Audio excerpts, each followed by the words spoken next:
and welcome to the Witching Hour. I am Perry. This is Haley, and we have a very special guest on today's episode. Is that right? Why, yes, we do, Perry. We've got Harvey Guillén, who plays Guillermo, our favorite familiar on FX's What We Do in the Shadows with us. He's here to discuss that season 2 twist and what to expect from Guillermo in season 3. So beware, there will be spoilers, well, season 2 spoilers, and vampires, lots of vampires. Before we get into all that, though, I wanted to let you know that today's episode is brought to you by FX's What We Do in the Shadows.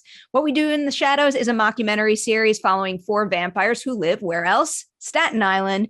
This season, our favorite bloodsuckers are elevated to a new level of power. They will also meet the original vampire, encounter gargoyles, and play werewolf kickball. Plus, Colin Robinson is turning 100 years old. Happy birthday, Colin. You can catch up on seasons 1 and 2 right now. They're both streaming on FX on Hulu ahead of season 3, which premieres Thursday, September 2nd on FX and streams the next day on FX on Hulu. Hello, Harvey, and welcome to the Witching Hour. How are you doing today? Good. How are you? Thanks for having me. Happy to have you here. I dig the background. That poster just pops so perfectly. I know this is like my little corner where we started doing the after show last season for What We Do in the Shadows, beforetheshadows.com. You can see all the BTS stuff and interviews with all the creatives and the cast and whatnot. We did it during the pandemic so the fans could have something to look at after and before the show. That chair looks pretty incredible too.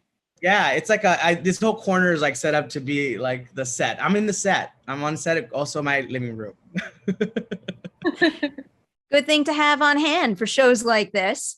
So before we get into What We Do in the Shadows, we kind of want to go back to the beginning and get to know you a little bit. And one of my go-to questions for something like that is, I'm always curious, what did the dream look like at the beginning for you? What did making it look like? And then how does it compare to what you've accomplished now? Honestly, like for me, the dream was to do one project. Like if I did one project, the dream would come true. And I remember being like 6 years old and watching Annie and falling in love with singing and dancing and wanting to be that. And I remember looking at that and looking over my mom and I was like, Mom, I want to be that. I want to be an orphan. And she looked at me weird. And she was like, ¿Qué? ¿Estás loco? And I was like, well, what's that? She's like, no, son actores, they're actors. And I was like, oh, I want to be an actor. And that's how that whole thing started. And for me, it was like, if I even got to set, like I didn't even necessarily wanted to be the person who was starring in something or wanted to be in front of, I just wanted to be on set. I love the idea of like moving lights behind and like the old fashioned, like, you know, hooray for Hollywood music, da da da da da da da da da da da, you know, all of that. I just wanted to be in the crackle and center of it. I didn't know if I was gonna, you know, necessarily be a comic relief or a Shakespearean actor. I just knew that I wanted to be in that world. It sounded so exciting and so many different elements when to making something happen. So, and that's what it looked like. And then so when I first got my first part on TV, I just remember thinking I made it.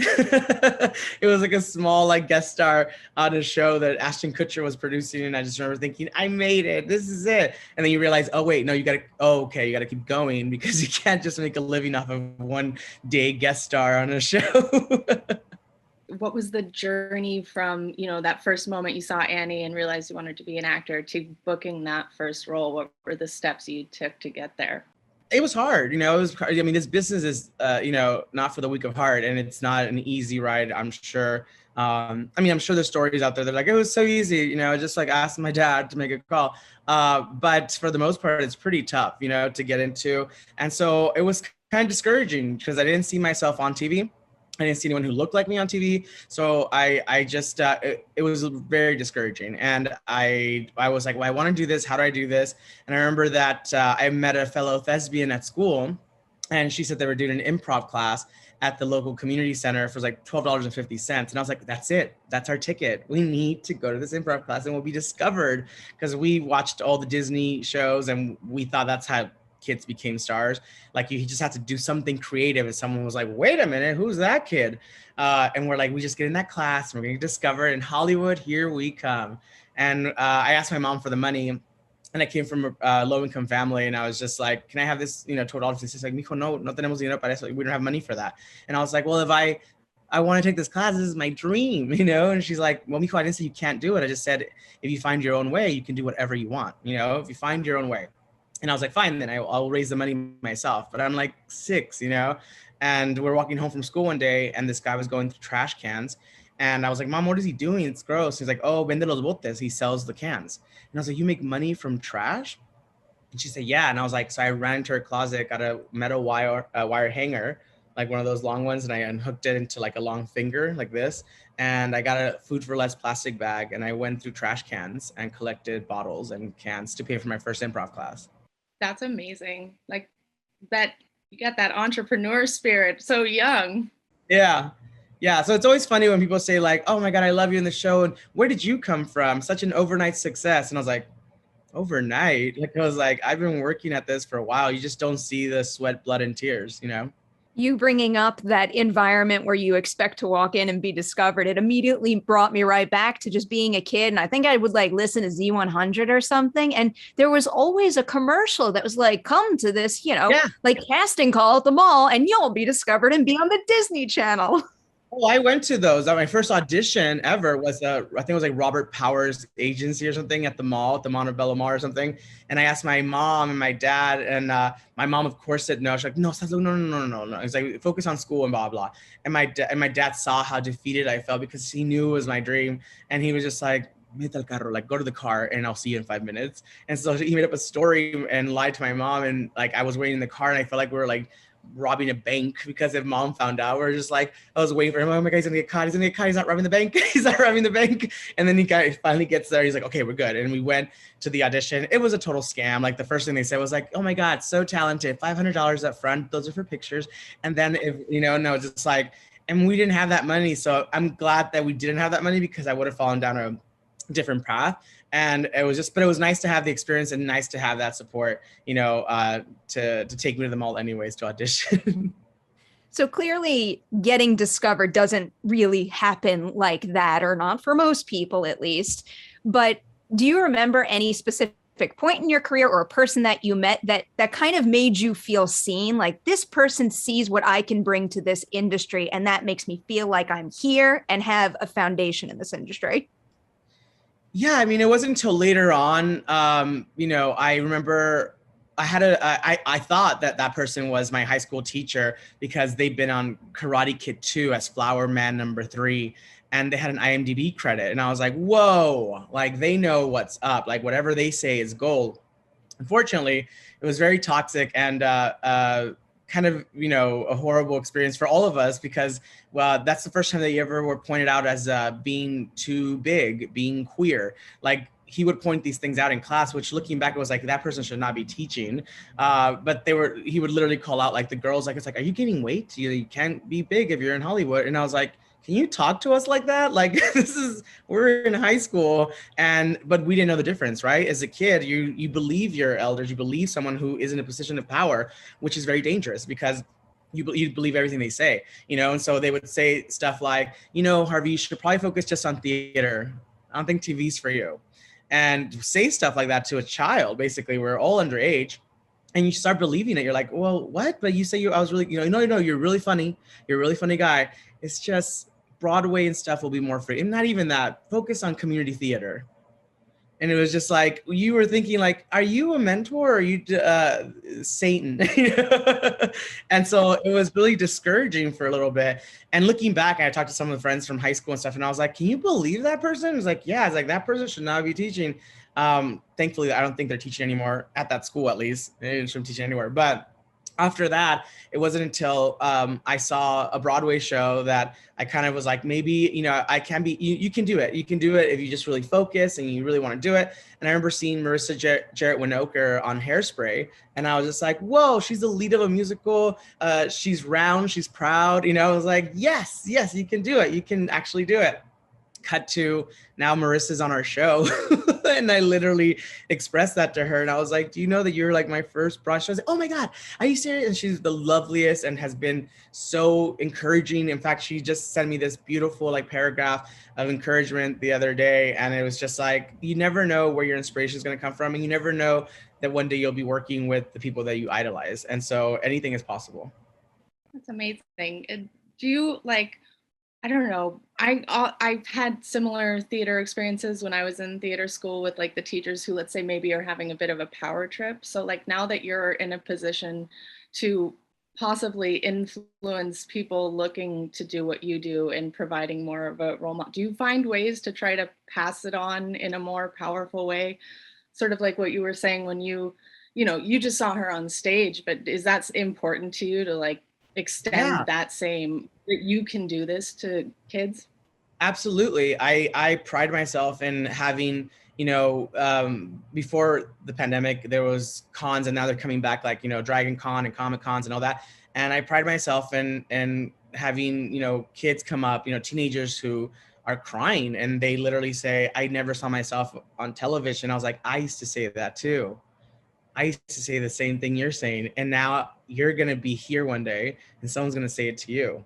And so like passing that baton or opening the door, even if you leave it ajar behind you for whoever's coming behind you, because growing up, all the things that I was told were the things that were against me, you're too, round, brown, and proud. And all those were my strikes against me. You're too big, you're too queer, you're too this, you're too that. And you start thinking, well, I'm just trying to be me. Like I'm just trying to live my life. Why am I hindering what I am? Why am I trying to look a certain way that you are, when all those things that were my, strikes against me were all my strengths. They were all my strengths, and you didn't see them that way until I show them to you in that way. Until I show them to you and be like, do you think that this character, why couldn't this character look like me? Why couldn't he talk like me? Why can't he like, and people are like, you know what? Yeah, why not? Yeah, why don't we try and take a chance on him?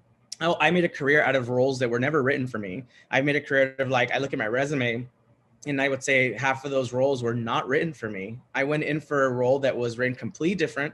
They never had me in mind. And I go in there and I'm like, what do you think? And they're like, I never thought of it like that, but should we give it a go? And people take a chance and then they realize, whoa, that's way better than we imagined. It's like, because you're thinking the old fashioned way, because you're thinking of what's already been set by society standards in Hollywood, and you're thinking of filling a mold when you should be thinking outside the box. That's why things grab your attention or so unique that people love are the things that are different. The same over and over is boring. So think outside the box.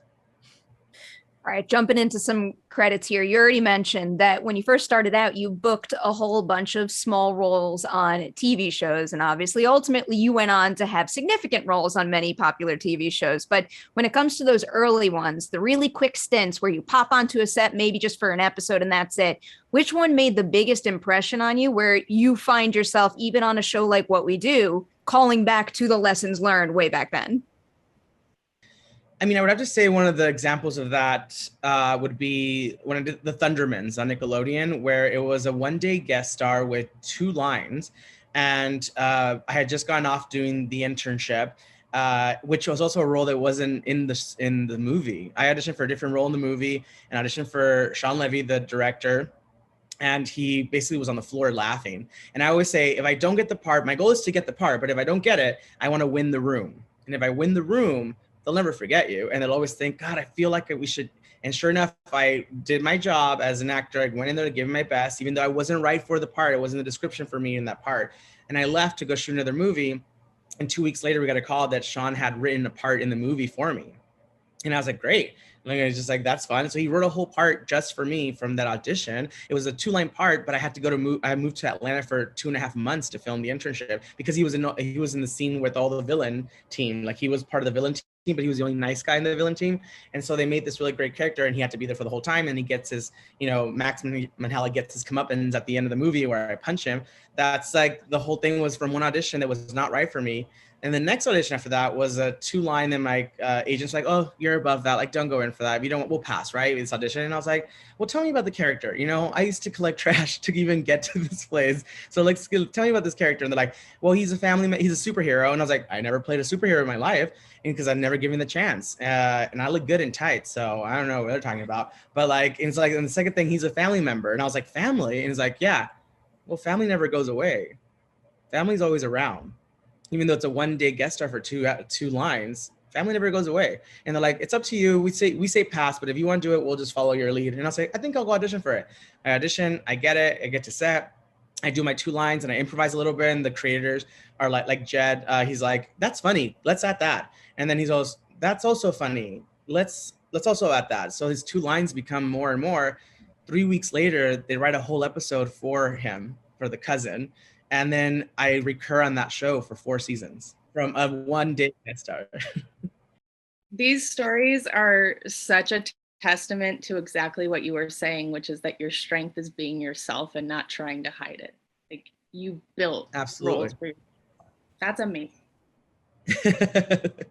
It's true. It's 100% true. It took me a while to realize that, though, because you get it gets cloudy and the waters get murky because you're hearing things and people are. And it's like you lose weight and you gotta blah blah blah blah. Your hair can't look like that. You can't be too feminine. You can't. And it's like, and you start just realizing if you just get rid of all those voices and know what your focus is and what you're looking at the end of the tunnel, no one's going to take that like away from you. It's your road. Like, you build it yourself. So stop looking at intersections and detours and keep your eye on the end of the tunnel.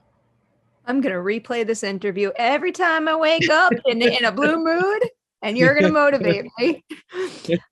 I do want to ask about the What We Do casting process, because I love talking about casting directors, and Allison Jones is one of the best. But before we skip ahead to that, I have to ask you, Haley knows this is coming, Zoey's Extraordinary Playlist. I am full-blown obsessed with that show. I think it is wonderful, and it has had a big impact on my life in the last 2 years. I love your role on that too, and that your ending in that role is something that I won't ever be able to shake, and I'm pretty sure you got one of the best possible songs for that moment, but it does make me wonder, because I can't stop thinking about him. What do you think George left the building and did right after that? What is the next step in his life? I think, George left that. It was the best thing that could have happened to him. Sometimes you think you want something so bad, and George wasn't good at what he did. He wasn't a great programmer, but he had the best intentions and the best personality. The person that you do want to go to work with every day, who cheers you, lifts you up. And he's, yes, maybe a little too energetic. And I love playing George because he was so different than Guillermo, and George was like really kind of like bubbly and big and like and energetic. And I remember I almost didn't do the role because I couldn't. They came to us twice and asked if I could do the role, and schedule wise I couldn't, because we were about to start shooting season 3 of What We Do in the Shadows. And I just was so heartbroken, and they kept asking, is he available? Is he available? And I was like, oh my God, can it work? And they're like, no, those are the days that are blocked out. I was like, no. And as luck would have it, this is how the universe works also. What's meant for you is meant for you, because at the last minute, the 11th hour, they called one more time, like the 3rd time. And they're like, we know we've been bugging you. Is there any way? And that same day, we had found out that the schedule for Shadows had shifted, and it had moved to a later date. They called, we said, yes, he's available. They wanted to show that I could sing, and they wanted me to send tape, even though I talked to the creator, Austin, after this. He's like, I never asked him to send. I said, give him the role. And apparently casting, who did casting for Guillen and stuff, was like, can you send us the tape just to make sure he's singing? He's like, I've never sung on television or film, so they didn't know if I could. But Austin was like, no, I told him to offer you the role. And they came back with, we got a tape from him. And he said, okay. And they were like, no, I asked you to, let's see it. And then of course, within an hour of sending the tape or something, they were like, can you be on a plane tomorrow? And I was on a plane to Vancouver, quarantine, learning through Mandy Moore, choreographer, to the gods. I was just like, I can't believe this is happening. And they told me the song I was singing, the other song I was singing. And I was like, what is happening? And it was just like amazing. And George, I feel like, was supposed to come back, actually, spoiler. He was supposed to come back for Zoey's birthday episode and sing Kiss Me, because he comes back, and this is a story that I was told by the creator. He comes back and he's happy. He's like the head of his own company. He has a boyfriend. He comes back and sings Kiss Me, because he comes back and introduces the new boyfriend to the whole gang. And that was such a great story, like arc. And I was like, oh my gosh. And unfortunately, this time around with scheduling, that did not work. So I couldn't come back to Vancouver. I was already in Toronto shooting season 3. So you heard it here first. Who knows that? Knowing that seriously makes me want to cry tears of joy right now. It makes me so incredibly happy for him. And that production is just something else. I can't even imagine what it's like, especially when I know you've had some theater work in your past, getting the opportunity to bring that skill set to a show like Zoey's under the guidance of a choreographer like Mandy Moore, especially this, just to specify, the song I was referencing before is Stronger stronger. Hands down, one of my favorite performances of all of season 2. But I really can't imagine what it must have been like to work in that kind of setting on a TV show for you. I mean, it was a dream come true. And remember what the opening, we started with Hello Dolly, but remember in the actual season, my dream came full circle. We sang Hard Knock Life from Annie. And I was literally like, are you kidding me? Like when he sang I was like, I'm living my dream. Like literally, this is where I fell in love with acting, watching Annie. And I'm on set reenacting my own version of an all male like cast, because in Annie it's all girls and now it's an all male. Like we did a gender bender with it. And I was like, I manifested it. I manifested this. Like this is what I wanted since I was 6. And now here we are seeing Hard Knock Life with all the boys out of the baseball, jerseys and the bats, and like it's all cool. And I was like, this is incredible. So that set, everyone who works in it, super beautiful and amazing. And I wish I could have come back for that episode, but they're making a movie now, so you never know. I am so happy. I cannot express how excited I am about that. Kicking it off with the very beginning, going back to the casting process here, I already brought up Allison, and I was wondering, what was it like going through the Allison Jones casting process? What is it about that casting process that makes it stand out from other ones that you've been through before? Again, what's meant for you is meant for you, because I went to a wine and cheese night. My friend Mimi was having a couple of friends over because she was in town to bring her newborn baby to visit her brother, and her husband was with her. And Mimi Michaels, we met on the set of a commercial years ago, and became lifelong friends. And so I was already in my pajamas at home, and she said, I want you to come, see the baby. And I was like, I'm already in my pajamas, and when's the next time I'm going to see her? She lives in New York. Okay, fine. And I put on some pants and I got dressed and went to this wine and cheese night. Everyone there was just family, except for one person I never met before, her friend Yvonne, who she invited. So we just talked in the night, and I don't think we talked about the industry or Hollywood or anything. We're just talking about anything and everything. And the next day I get a text from an unknown number, and it's Yvonne. She goes, hey, I hope you don't mind. I got your number from Mimi. I think you're really funny. And it was great meeting you. I was like, you too? I was like, stay in touch. And she says, and I think you should audition for my fiance's new show. And I said, what?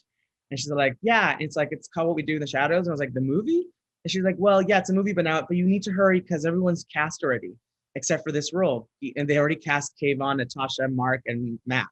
And they couldn't find a Guillermo. They had people on hold, blah, blah. And it was close to production. Like production was starting in a few weeks.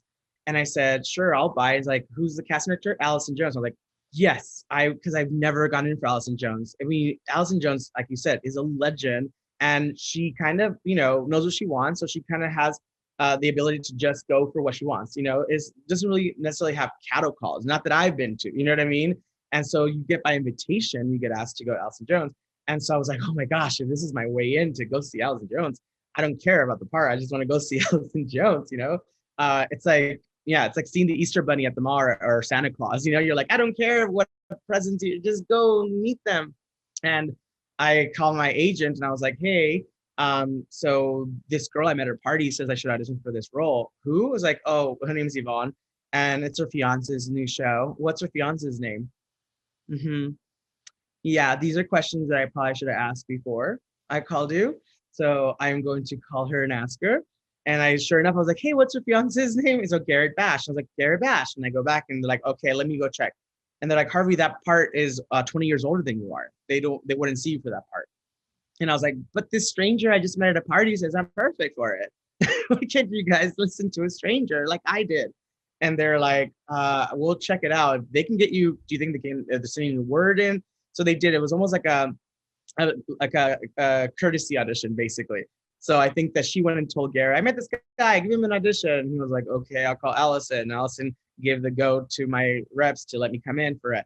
Guillermo was 20 years older than I am. So yeah, I read it and I was like, oh my gosh, he's 20 years older than I am. But this character is really cool and I can play him. How do I make myself look older? So I went in my closet and got a rusty orange long sleeve sweater, long sleeve shirt and a brown sweater vest. And I found these, and I never do this. I never dress for the part, just maybe have an element of the character feel to it. But for this, I wanted to make an impression on Allison. And I just want, even if it was a bad one, I guess, because I was like, this could go terribly wrong. So then I found these Harry Potter glasses and I popped out the lenses, these circle glasses. And then I parted my hair in the middle. I was like, oh man, this is going to age me out. Like, it's so gross. I'm going to curl it. like that. It's going to be so, yeah, no, who would look like this on television? And then I went into the office and I was like, I'm here. And there was no one there. It was like a courtesy audition. It was just me and no one else. And I was like, I'm here to see Allison. They're like, she's not here. And I was like, but I have an appointment. Well, we'll put you on tape. She's auditioning Guillermo's, I think, like in London or something. And I was like, no, I'm supposed to meet Allison Jones. But Ben was there, and who's lovely, and put the microphone on my, collar.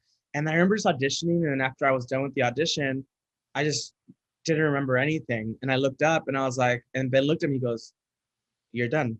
And I go, oh, thank you. And I walk out the door and he goes, Harvey, wait. And I go, I thought he was gonna be like, you're the one, kid, you're going to Hollywood. And then he goes, the microphone. And he takes the microphone. I walked away with the microphone. And then I stepped out of the office, and it was just like this surreal moment of like, I know I did the character. I just don't remember what I did. And then I walked out and I was like, well, at least I fell into Guillermo. That's what I felt Guillermo was. Guillermo didn't have a last name at that moment. Like, it was just like the description. And then I walked out and I talked to my agent, who was like, how'd you do? I was like, I don't know. I really don't know, but I didn't get to meet Allison. So we'll see. 2 hours later, they called and said that they had all voted unanimously to test me with Kayvan. They had FX, Paul, Stephanie, Taika, Waititi, Jermaine, everyone for the first time, because they had people on hold for the role, but they were 60-40 votes or, 70-30. Like, they weren't like, on the same page. And for the first time, they unanimously voted to test me. And I was going to be the wild card because I wasn't old enough for Guillermo. So I was like, hey, I made a living out of being a wild card. So I'll go for the wild card. So then a couple days go by, and then eventually it's Martin Luther King weekend. I haven't heard back, and I'm like, they're not going to test me. They're like, at this point, they start production like next week. It was already Sunday, and then they started production that week. I knew they started production that like Wednesday or something. And I was like, I didn't hear back. And then I was like, it's done. And then the phone kept ringing from a 16-digit number, and I wouldn't pick it up. And I was with my sister. And then she finally said, will you pick up the phone? And I was just like, okay. And I was, hello? I was like, hey, is this Javi? And I was like, yes. Hey, it's Taika and Jermaine. Oh, yes, I'm testing for you. He's like, no, you're not testing for us. And I was like, oh, okay. Thank you so much for considering me. Then no, you're the guy. And I was like, what? He's like, you're the guy. We'll see you on set. And I was like, I booked it without testing. They said, why are we testing this guy? We all voted for him. It's like, I'd never had a chemistry with Kayvan. I got the part on a Sunday. I had to call my agents and tell them that I got the part on a Sunday. They were like, Harvey, no, you were testing. What are you talking about? I got the part. They probably thought I was insane, like calling them on a weekend. And then they're like, no, we'll check it out. By Monday was Martin Luther King weekend. And they found out that like, yeah, you did book it. I had a fitting on Tuesday and I was on set on Wednesday. What a ride. Yeah.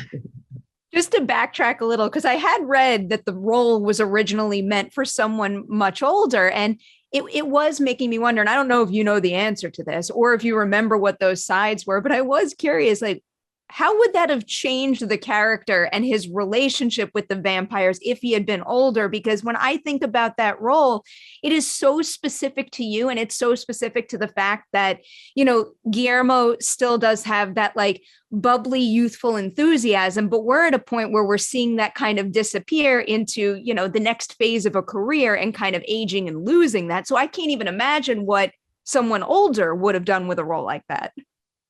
I think the original version they had for Guillermo was someone that was older. And if you look around the storylines, all the familiars around us are pretty much, they're older. Remember Guillermo and Rosa, they're all remember Benji, who comes back and he's still not a vampire. That was the idea, that the familiars should be aging and never anywhere near becoming a vampire.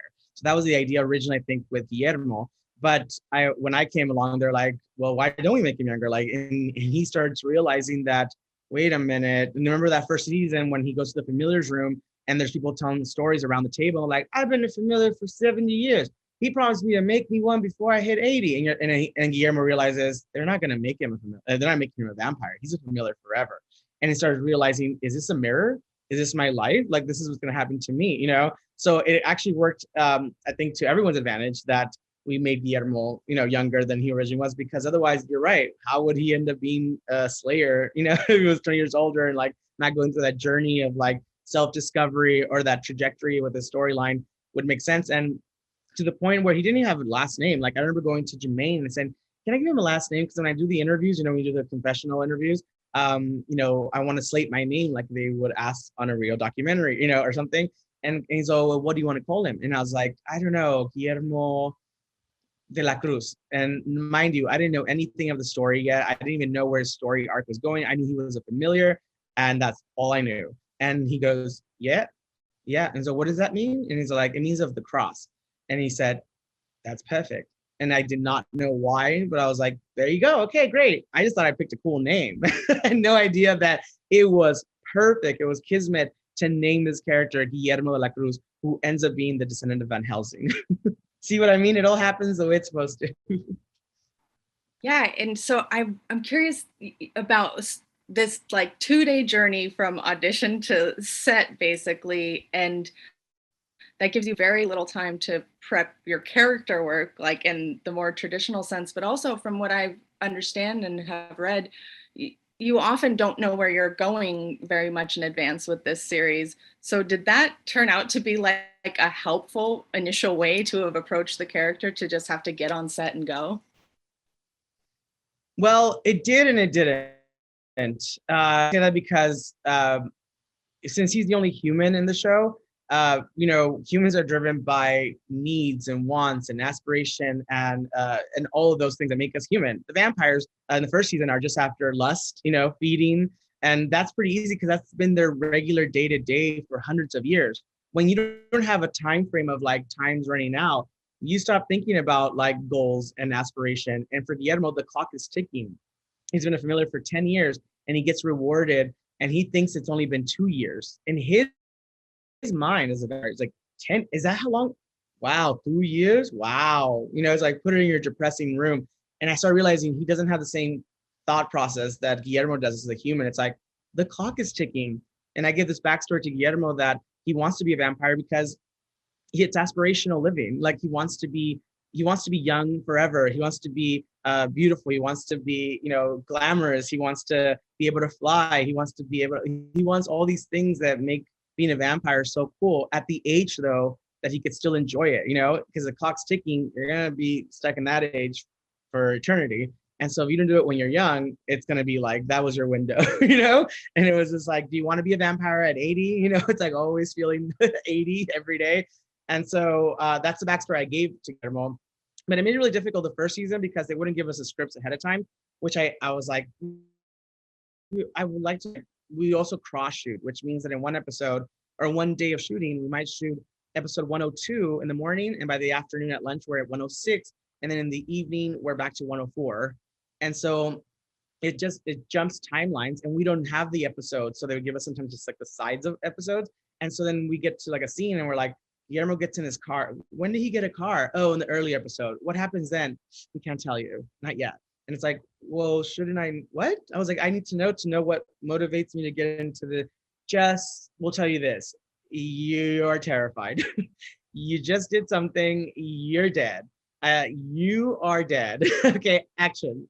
And it's just like, wait, what? Why am I dead? Why am I scared? And so when you look at Guillermo in the first season, he looks terrified half the time. It's just not only because he's surrounded with the vampires who can demote him another year of being a familiar just like that. But I feel like he was terrified. He didn't know what the next thing is, which makes the documentary look real. It makes it look like this character in front of the camera is terrified of the secrets being leaked out by his housemates in front of a camera that can incriminate the only human in the house. They're vampires. If the truth got out, they can fly away to Transylvania. They can fly away to others. I can't. I have all this weight on my shoulders if this ever leaked out, And so there was a lot of pressure on weight on the human. And also, it also helped me, though, develop this character, too. We've all been Guillermo, we've all been in his shoes. We've all been at a job that we overlooked for a promotion, or in love with someone from afar, or, but I feel that's why everyone is drawn to that storyline, because we can all relate to the human storyline. You've spoken a lot about, things happening like in a way that they were meant to be. So it was making me wonder, do you have your own interview with a vampire? Like, did you have a vampire movie you watched growing up that now it kind of comes full circle and you are in a vampire show? Well, funny enough, that is the movie. Interview with the Vampire is vampire. So see, that's what I'm saying. I fell in love also with like Kristen Justin's acting as a child actor, I was like, oh my God, like I can do it. Like that was inspirational. I was like, because I always wanted to act when I was a kid. So when I saw other kid actors on screen, it was aspirational. I was like, yes, you could do it, And so I kept training and working at my craft because it looks like some kids can do it. They're on screen, they can do it. So, and it was my favorite, and it was something about it that was so like I don't know, alluring and like provocative and sexual. Something about it was like taboo, like it was like both the male characters, and I was like, why are they so close, and why are they like really good friends or something, but like it was something about just that time in New Orleans, and that the details of the set, like it was just all of it really kind of grabbed my eye, and remains like my favorite vampire movie pretty much. You mentioned the cross shooting approach, and a specific question I wanted to ask about season 3, because you guys shot this now among more COVID precautions, did that change that format of filming it all this season? I don't think so. I think that we obviously took every precaution to do this safely, and I actually felt safest on set, because you are tested every day and whatnot. Then I did go into the grocery store, like I would try not to go to the grocery store in Toronto, because you don't know, and you do know when you walk to set that everyone there has been, checked off the list. And so it didn't really change the storyline. We weren't able to do massive like group scenes. Like remember the orgy episode? We had so many background, which that episode is so great and brilliant like that. We weren't able to do as many, but we were able to do, group scenes and whatnot. But we weren't able to do as many because for everyone's safety reasons, obviously. But it doesn't hinder the show at all, I think. If anything, it's just like nothing has happened. When you watch the show, I think it's going to be, very cohesive. It's going to feel like back like the old day, like nothing, like in that world that never took place, and in that world, it's just where you left off. We continue the story, which is, I think, the best, because what we do here is we make an escape for people, right? So for like 30 minutes, you laugh your ass off. And that's what you can do. I always say I'm not a first responder, I'm not a doctor, but what I can contribute is entertainment. And through entertainment, if I can make you smile for 30 minutes, then that's what I contribute. And that's what I can look back and be like, I did my part to help out during this time as much as I could. That you did, and it is very appreciated. With the documentary shooting style, like day one when you first stepped on set, was there anything about that different kind of filming style that really threw you? Or actually, maybe a better phrasing of that is, what would you say to an actor who is about to film a show in that style? What one piece of advice did you wish you had day one that would help them out? Be aware that the camera is a character. That, for so long when you're doing TV and film, you don't look at the camera because you don't acknowledge it. You're not breaking the fourth wall. And in a show like this, the camera is a character. The crew is a character. So if you notice, when Guillermo looks at the camera, it's because it's basically saying without words what we're all thinking. Because the only humans in that room are the camera crew and Guillermo. So sometimes when they do something to someone or say something incriminating, it's like, did you get that? Like, it's like looking at a human who you can have an instant rapport with. So if you are doing something like this and you're all human, then remember that the camera itself is a character, is a person there that you can bounce off, because, otherwise when you do a movie that's not this style or TV show, you don't acknowledge the camera. It's not there, right? It's just, we captured it, we're a fly on the wall. But in this moment, I feel like it's a character, and that's why it plays off. Like you give a wink to the camera, or you give a look or whatever, because they are there in the journey, in the moment, in the room with you, which is all of you. So you wanted to give your character a last name before you even knew he had one. And just, it sounds to me like in general, you like to put that time and care into backstory work to really fill out the role when you get to set. So with that in mind, with the camera being a character, just for you guys, while you're on set performing with them, do you have to know everybody? But like, do you give them backstories and names so it feels real on that level? Yeah, I mean, like, we don't necessarily use the names of the actual crew because we can make, as an improvised, you can make the crew be whatever name we give them.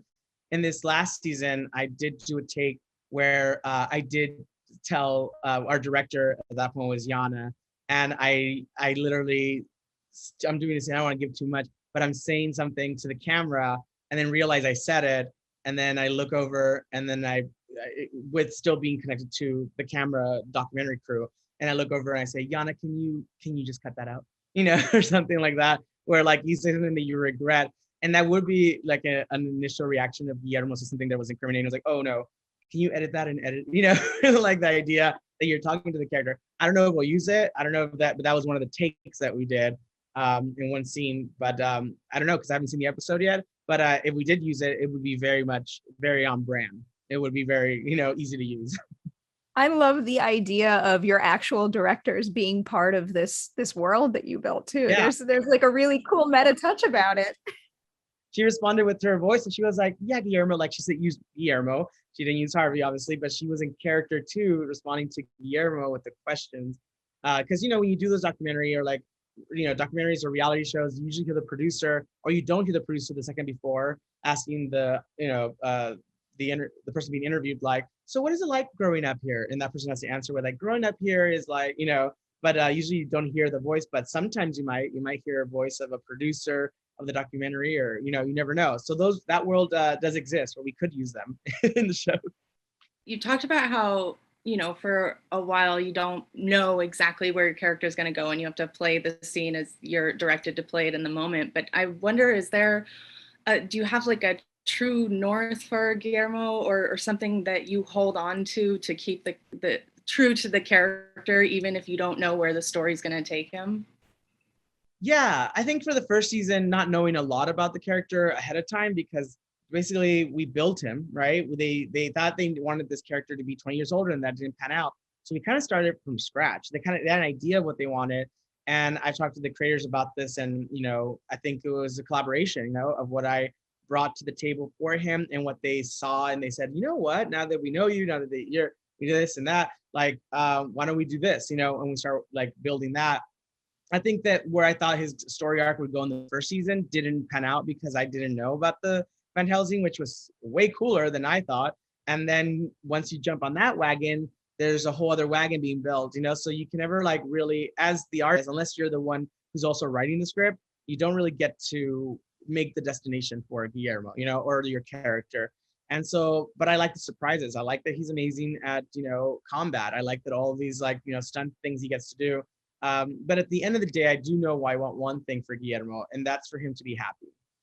Like, I want Guillermo to be happy, because I think he fell into this world because he didn't have a happy, you know, upbringing, not necessarily at home. I think he has a wonderful, lovely mother at home.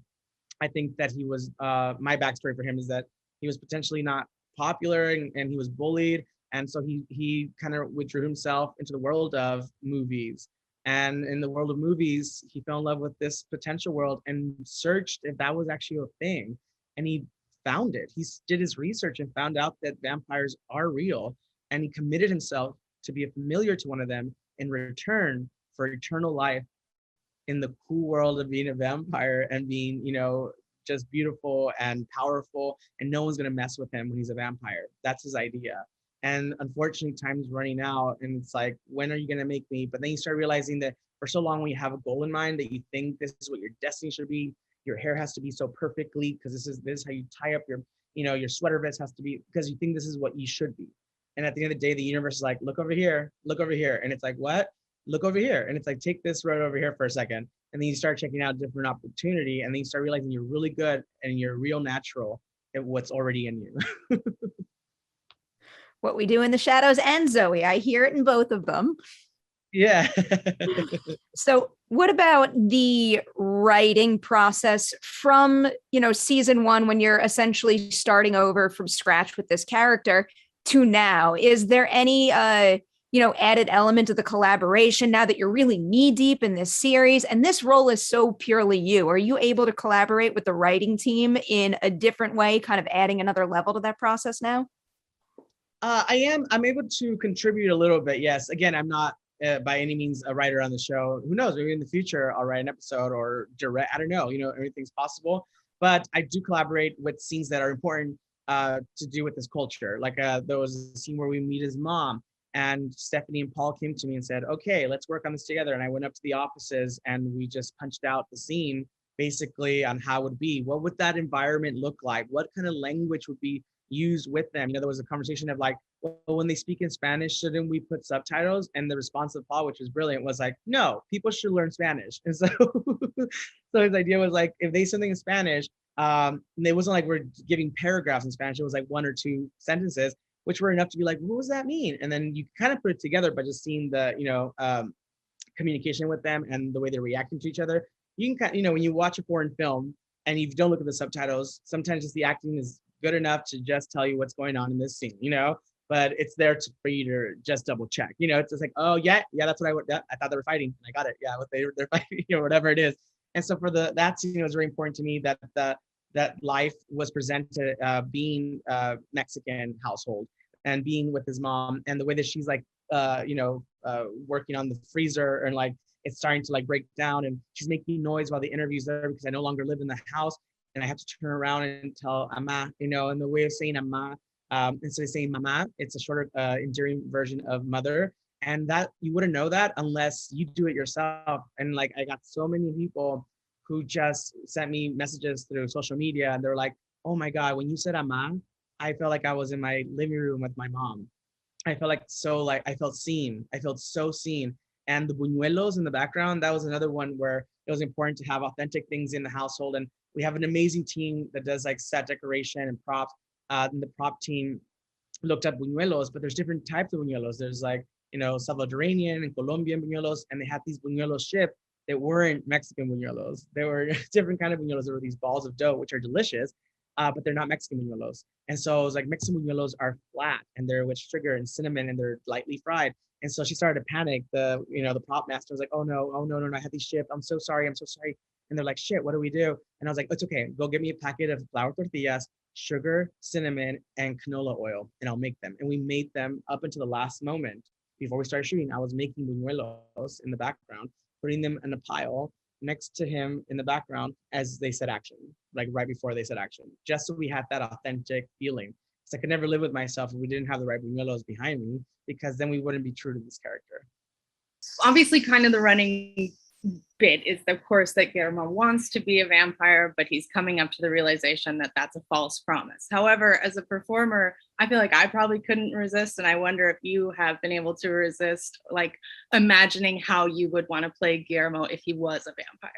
You know what? I thought about it and it changes all the time, because I feel when I think of it through like Guillermo's lens, and his lens keeps changing filters. And so when I think about what he thought about in the first season, it was one way, and it was very close to an Antonio Banderas, an Interview with the Vampire, because that's his aspiration. And then as the seasons went on, it started shifting a little bit into just more of a cool, glamorous, like looking with like fitted like outfits that are cool and almost futuristic looking. And that last time I checked, for Guillermo, it's gonna be like this badass vampire, like no frills, like boots. Like it's just like the whole ensemble changes in my mind for him every time we present a different element or ingredient into the mix. So I don't know, what I think about him today and the overall package will be what it's different tomorrow, because also he's evolving with every season. And so I'll be happy to see if that happens, first of all, and when it happens, and then if it does happen, how that looks. But already with Guillermo as kind of a bodyguard, he's feeling really confident. So if you notice, I work closely with the costume designer, who's amazing, and just the detail of like he's not as schlumpy, like his sweaters aren't like just like he's more fitted, he's feeling more pride, he like doesn't feel too ashamed of showing a little bit of more like arm, like he's always covered up. Guillermo's always covered up completely. His sweaters, turtlenecks, or button up. He doesn't wear turtlenecks, but button up, and everything in long. Like now he's not so afraid of being himself, and that means being comfortable in your body. And that means it's okay to feel comfortable if an outfit is fitted and you show your curves. That's okay. That's your body, and be proud of it. So I'm really glad that in this next season you get to see a little bit of more sassy Guillermo and a little more stylish and a little like pop collar, and like, so I really I enjoyed the journey that he's going with now with this outfit. To add another layer to Haley's question, so you kind of just broke down how he would picture himself if he were a vampire, but what about what he would think about what to do with those powers, and also his relationship with his familiar. Given everything that he's been through, how has that goal changed in terms of how he would carry himself in that role should that ever happen? Yeah. That's kind of a crossroads, you know. I feel that it would change dramatically if it went one way or the other. And I kind of like that I'm living with him in a little space right now where he knows he's descendant of Van Helsing and it's in him, but he hasn't let go of the dream. He hasn't let go of the dream completely, and so that makes for a nice like hybrid of a dream. And so maybe now the potential of these worlds intertwining is starting to form, and the idea that it could be molding and awaken something in him that maybe he didn't even think before. And then before you know it is completely pulled. I think that one of the most fascinating things about Guillermo is his stick-to-itness, and he is so committed to this dream and this lifestyle, and we have seen him put up with so much. We have seen him do all kinds of shady things for this lifestyle. Like you said, he's putting himself in the danger of letting it be on camera. Do you think this character has a breaking point? Does that exist for Guillermo? Absolutely. Abso-freaking-lutely. And you see it this season. You see it. You see a breaking point. You will see a breaking point for Guillermo this season. And it is going to be intense.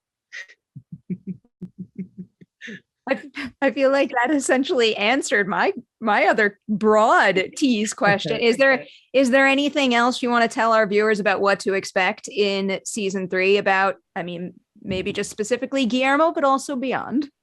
Look out for what those the ingredients are. You know, we've already seen it been sprinkled for the last 2 seasons, and he's already been familiar for 10 years, 11 years now. And I think everyone has a breaking point, like you said, and it's justified. You know, I'll say that a breaking point, sometimes, you know, people are like, well, keep your cool. It's like, no one is cooler in that way than Guillermo. You know, no one has kept it together. No one has kept the lid on, you know, on things longer than he has. So when it does happen, it's going to feel like, yes, like do it, you know? And so there is that moment, and I can't wait for everyone to see it, because I couldn't wait to film it, because you as a performer, you're like, come on, how much can this character take? You know, it's just like punches and punches and punches of like, you know, belittling and mistreatment. And then when you finally like, you know, you kind of like, you know, cheer for someone, it feels good. And so I hope that people feel good with what he does and how he does it. I cannot wait to hit that point. All right, so we always end Witching Hour with the same 2 questions. Haley, I will give you the honors this time. Do you want to pick one of the 2 first? Sure. My personal favorite and the most important question of all time. Do you have any pets? I don't have any pets, but my sister has 2 dogs that I am basically an uncle to, because I travel a lot for work. And so I don't have any pets. I did when I was little. I had several dogs. I had Chico, which is a Pomeranian. And then I had Pirata, which was a Dalmatian, and he had a patch, so we called him Pirate, Pirata. So I had 2 dogs growing up, but I don't have any pets, unfortunately. Dog uncle counts. It very much does. All right, so the other one that we always like to end on is there anything within genre that you want to recommend to our viewers, whether it's a book you read, a show you watched, a movie, a game, you name it, something that is in genre or, you know, horror adjacent that somebody out there might like? I mean, I do like documentaries that are thrillers or a whodunit. I don't know if that goes hand in hand with like horror, but it is horrifying to me to like solve a murder mystery or a missing person, that one of the characters in our show, you know, one of the victims could have easily had a spin-off of you know, some podcast that tries to figure out what happened to them, you know. So I would recommend you know, documentaries like that. My sister and I, we like watching those. I've been watching or listening to Crime Junkie, the podcast, where they try to like, bring light into like missing or old stories of like murder or missing people or whatnot. And I always think, what if like, in a different world, someone did a podcast of like a character that went missing in Staten Island that happened to go to the house and was a victim of the vampires, and someone's out there looking for them. And that like, so I thought about that. And I was like, that's connected, right? Like that could easily be a storyline. I would listen to that in a heartbeat. Yeah. All right, Harvey, we got to let you go. Huge congratulations on everything you've accomplished on What We Do in the Shadows thus far. And I think I could speak for both of us and probably our audience as well when I say I cannot wait to see what season 3 has to offer. I am so pumped. 110%. Thank you. This has been fun. Big thanks again to Harvey for dropping by to chat with us. And thanks to FX's What We Do in the Shadows for bringing you this episode. Be sure to catch Harvey and the rest of the Shadows cast, including special guest star Kristen Schaal, when the all-new season of What We Do in the Shadows premieres Thursday, September 2nd on FX, streaming next day on FX on Hulu. That's it for this week. You have officially survived the witching hour.